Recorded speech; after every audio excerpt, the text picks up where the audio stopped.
Se para você, como para mim, a infância é uma causa que te move, a gente precisa falar sobre uma coisa urgente que está acontecendo com as nossas crianças agora. Os erros de diagnóstico. Talvez até você mesma tenha dúvida se a sua criança tem ou não algum transtorno. Às vezes algum professor já levantou essa questão, algum parente, algum amigo próximo. E existem sim diagnósticos corretos, é claro. E um diagnóstico acertado pode ser uma bênção na vida de uma criança. Mas existem muitos equívocos de diagnósticos, que é quando uma criança recebe um rótulo clínico que talvez não seja dela. TDAH, transtorno opositivo desafiador, TEA, transtorno do espectro autista, e tem muitas crianças sendo até medicalizadas sem necessidade por causa desses erros. E a gente sabe como mudar isso. É sobre isso que eu quero falar com você.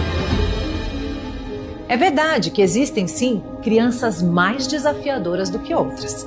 E só quem convive com uma criança dessas sabe como é. Mas nem todas são mais desafiadoras por, de fato, terem alguma neurodivergência. Algumas são só pela sua personalidade forte mesmo. O grande problema é que a maioria dos adultos não sabe diferenciar o que é da personalidade da criança do que é característica de um possível transtorno. E é aí que as confusões acontecem. Não sabendo diferenciar, não sabendo como lidar, os comportamentos desafiadores só vão aumentando, até que começam a atrapalhar a vida escolar e as relações sociais. Essa é a hora que entram em cena os profissionais de saúde e muitos equívocos acabam acontecendo. Para você ter uma ideia, um estudo da USP de 2022 avaliou 43 crianças previamente diagnosticadas com TDAH. Destes casos, apenas 3 preencheram os critérios diagnósticos para o transtorno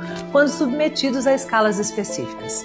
Não sou eu que estou dizendo, gente. Tem pesquisa comprovando que só 7% tinham de fato o transtorno. 93% das crianças podem estar soltas por aí com laudos, com diagnóstico, tomando medicamento e isso ser equívoco. Definitivamente, a infância pede socorro. E eu não estou aqui para culpabilizar o pai, a mãe, para culpar a professora ou nem mesmo o médico. Na realidade, a maioria dos pais, mães, professores e profissionais de saúde tem a melhor das intenções. O problema é que nenhum deles foi devidamente preparado para lidar com as questões comportamentais de perfis mais desafiadores.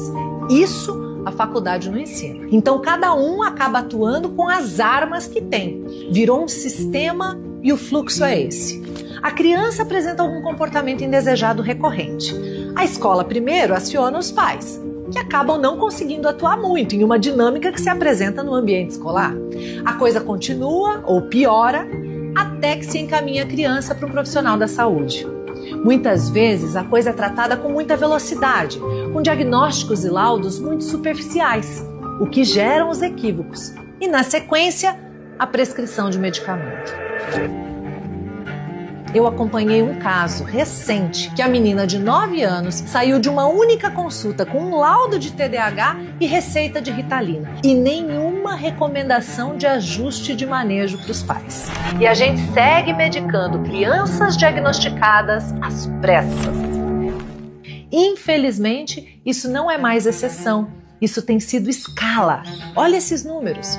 A Anvisa registrou a comercialização de 2,6 milhões de caixas de Ritalina no ano de 2013. Agora, pensando em dados mais atuais, 2 remédios de tarja preta derivados da anfetamina e indicados para o tratamento do déficit de atenção bateram recorde de vendas nas farmácias brasileiras em 2019. Os dados também são da Anvisa.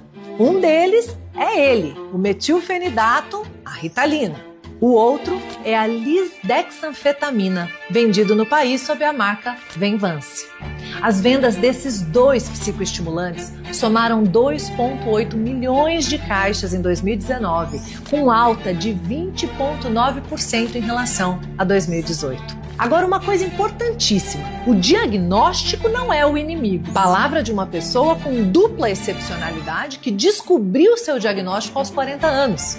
E foi como se encontrasse a peça que faltava para explicar e resolver questões importantes que me acompanharam por toda a vida. Sim, eu, Isa, tenho TDAH e altas habilidades de superdotação. Um diagnóstico sério, bem feito, multidisciplinar, pode ser uma bênção para a família, para a escola e para a própria criança. E até mesmo para adultos como eu. Ele abre acesso, protege direitos, organiza o cuidado, direciona. O vilão é o erro de diagnóstico. Quando um rótulo precipitado e principalmente equivocado passa a definir quem aquela criança é, em vez de os adultos buscarem entender de fato o ajuste de manejo que aquela criança precisa. Mas existe uma saída. Existe uma maneira de conhecer melhor cada criança, seja ela mais ou menos desafiadora, e buscar entender se existe ou não algum diagnóstico. Usamos a análise de dupla camada para isso. Também existe uma maneira de separar o que é da personalidade da criança e que precisa ser melhor manejado e o que pode realmente ser um transtorno. E que também precisa ser guiado com ferramentas de comunicação que reduzem a reatividade da criança.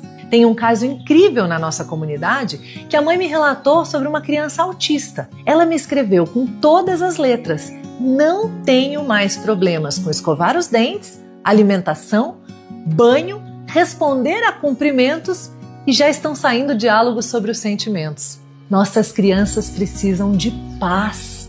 Erros de diagnóstico, medicalização desnecessária, falta de ferramentas para se comunicar de um jeito que reduza a reatividade da criança, tudo isso rouba a paz da infância. A pressa é inimiga da conexão. A pressa do dia a dia, a pressa em diagnosticar, a pressa em medicar.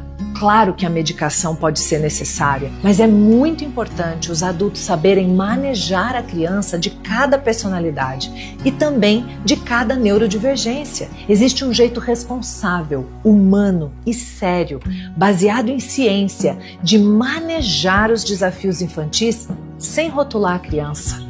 Uma maneira de trazer a paz de volta às crianças, baseada na ciência. Sim, as crianças precisam de paciência. No dia 12 de novembro de 2025, eu vou expor esse ciclo inteiro. Vou mostrar com dados brasileiros como o equívoco de diagnóstico está tirando a paz de muitas crianças.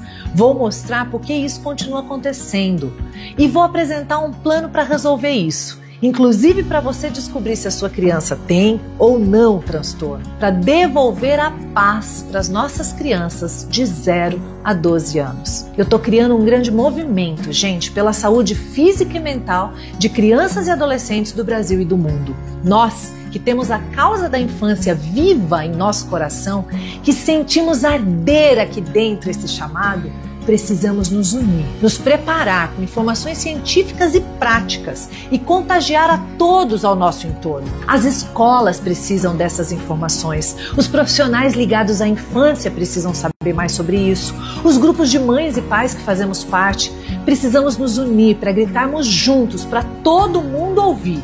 Agora que temos as informações disponíveis, vamos devolver a paz às nossas crianças. Da nossa geração não passa. Mas entenda, isso não muda se eu falar sozinha ou agir somente aqui dentro da minha casa. Nós precisamos estar juntos. Eu preciso de você. Eu preciso que você esteja comigo nisso. Se você é pai, mãe, avô, avó, professor, psicólogo, médico ou outro profissional ligado à infância, você precisa estar nessa conversa. Eu vou apresentar com detalhes o movimento Infância com Paciência e o plano da janela 012, com todos os detalhes para a gente mudar a realidade da saúde física e mental das crianças do Brasil e do mundo, começando pelo seu mundo, pelas crianças aí da sua casa. Vamos junto? Posso contar com você? Compartilhe esse vídeo com todas as pessoas que também se sentem tocadas pela causa da infância e por todos os adultos do entorno da sua criança. As crianças precisam de paciência. As gerações anteriores não tinham essa consciência, mas agora a gente tem. E com a sua ajuda, eu tenho certeza que a gente vai conseguir devolver a paz às crianças. Chega de diagnósticos equivocados, chega de violência visível e invisível contra a criança e chega também de cair na permissividade por não saber como educar de verdade. A geração anterior não sabia, a nossa já sabe. Agora é a escolha da nossa geração, não passa.